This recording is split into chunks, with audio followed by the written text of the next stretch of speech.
ఓం శ్రీ గురుభ్యో నమ. రసవాదులకు, ఆయుర్వేద వైద్యులకి అందరికీ నా నమస్కారం అండి. మనం ఒప్పులు శత్రుమిత్రుల గురించి చెప్పుకుంటున్నాం. ఇవన్నీ కూడా అగస్త్య ప్రోక్తము, అగస్త్య రసాయనక తంత్రము ఈ పుస్తకాల్లో ఉన్నాయే.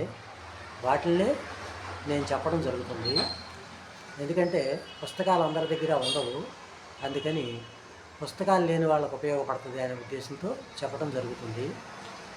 ఇప్పుడు వెలిగార శత్రుమిత్రుల గురించి తెలుసుకుందాం. వెలిగార శత్రువులు కర్పూరము, రసకర్పూరము, శిలాసత్తు, పులుసు, అండము, సున్నపు ధాతువులు, ఉపరస ధాతువులు ఇవన్నీ కూడా వెలిగారానికి శత్రువులే. మిగిలినవన్నీ మిత్రవర్గం కింద వస్తాయి.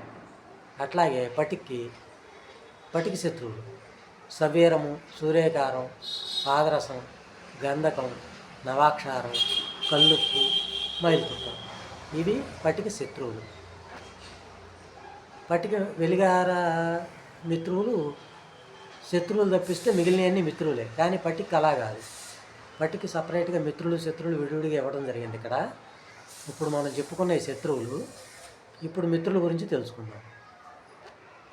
పటిక మిత్రులు హారత కర్పూరము, రసకర్పూరము, పులుసు, శిలాసత్తు, కారపు సరుకులు, సున్నపు సరుకులు ఇవన్నీ కూడా పటికి మిత్రులుగా చెప్పబడింది. అలాగే కల్లుపు శత్రువులు, మిత్రులు తెలుసుకుందాం. కల్లుపు శత్రువులు పటిక, ముద్దార్సింగు, కాంతము, చింతపండు, సవీరము, సౌడు, కర్పూరము, పగడము, మణిశిల, ఇందుప్పు ఇవన్నీ కూడా కల్లుప్పుకి శత్రువులు. అలాగే కల్లుప్పుకి మిత్రువుల గురించి తెలుసుకుందాం. అబ్రకము, వంగము, ఇంగిలేకము, గవిరి, ఇనుము, రాగి, గంధకము, రసకర్పూరము, వెలిగారము, సత్తు, రచితము, మాక్షికము, తాళకము ఇవన్నీ కూడా కల్లుప్పుకి మిత్రవర్గాలు అన్నట్టు. ఈ శత్రువులు మిత్రులు తెలుసుకోవడం దేనికంటే, మనం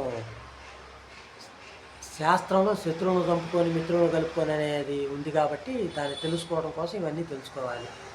అంతేకాదు, పంచీకరణ జరగాలి అంటే కూడా ఈ వర్గాలన్నీ తెలిసి ఏది ఏ భూతాలు వస్తాయి ఏంటనేది తెలుసుకుంటేనే మనం శత్రుమిత్రుల గురించి కానీ పంచీకరణ జరిగే దగ్గర కలుపుకోవడానికి కానీ అనుకూలంగా ఉంటాయి. వాటిని తెలుసుకోవడం కోసమే ఈ పుస్తకాల్లో ఉన్నాయి మాత్రమే చెప్తున్నాను. మనమేమి ప్రత్యేకంగా ఇప్పుడు తెలుసుకొని చెప్తున్నాయి ఏం కాదు. కనుక మీరందరూ గమనించి పుస్తకాలు లేని వాళ్ళు రాసుకుని ఉపయోగించుకునేటట్టయితే ఉపయోగించుకోండి. నమస్కారం, సెలవు.